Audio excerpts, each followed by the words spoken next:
ഇത് വാദം കൊല്ലി ഇപ്പോൾ ഇവിടെ തന്നെ ഇവിടെ വയനാട് തന്നെ പറയുന്ന വാദം കൊടുവേലി എന്ന് പറയാറുണ്ട്. ഉണ്ടാവാം കുറേയൊക്കെ ലാംഗ്വേജ് കൊടുവേലി വേറെയാണ്, പക്ഷെ വാദം കൊടുവേലിയും കേട്ടിട്ടുണ്ടാവും. ഇതിനെ നമ്മുടെ നാട്ടിൽ തൃശ്ശൂർ പാലക്കാട് ആ ജില്ലകളിലൊക്കെ ഒടിച്ചുകുത്തി എന്ന് പറയും. ഒടിച്ചുകുത്തി ഇത് ഒടിച്ചുകുത്തി എന്ന് പറഞ്ഞാൽ ഇതിപ്പോൾ ഇങ്ങനെ കൊണ്ടുപോയി കുത്തിച്ചാൽ അതുണ്ടാവും, എവിടെ വെച്ചാലും ഉണ്ടാവും. അതാണ് ഇത് ഭയങ്കര ഔഷധമാണ്.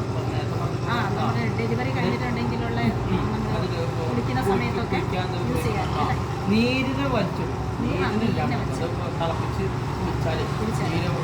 പിന്നെ ഇത് നമ്മുടെ വാദസംബന്ധ കിഴി പഞ്ചകർമ്മയിൽ ഉപയോഗിക്കുന്ന ഇലക്കിഴിയിൽ ഉപയോഗിക്കുന്ന ഒരു ഇൻഗ്രീഡിയൻസാണ്.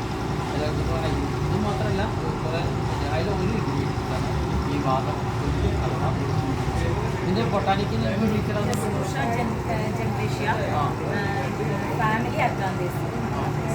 അപ്പോൾ ഈ ഇതിൻ്റെ ഇലയ്ക്ക് തണ്ട് അധികം ഉപയോഗിക്കാറില്ല, ഇലയാണ് കൂടുതൽ ഉപയോഗിക്കാറ്.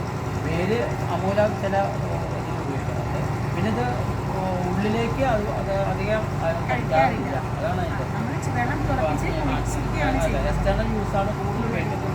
ചിലപ്പോൾ ഉള്ളിൽ ഉപയോഗിക്കുന്ന ആൾക്കാരുണ്ടാവാം, ചില ഭാഗമായിട്ട് ഉപയോഗിക്കുന്നുണ്ടാവാം. പക്ഷേ ഇതാണ് ഇത് എവിടെ കൊണ്ടിട്ടാലും ഉണ്ടാവും, എങ്ങനെ ഉണ്ടാവും. സ്വാതന്ത്ര്യത്തിന് മുമ്പൊക്കെ കുടിക്കാനും കഴിഞ്ഞിട്ട് കുടിക്കാനും നീരിനെ വലിച്ചു. അപ്പോൾ നമുക്ക് കാണാം സഹായിക്കുന്നുണ്ട്. വെള്ളം ഒഴിക്കാം അല്ലേ? വെള്ളം ഒഴിക്കാം അല്ലേ?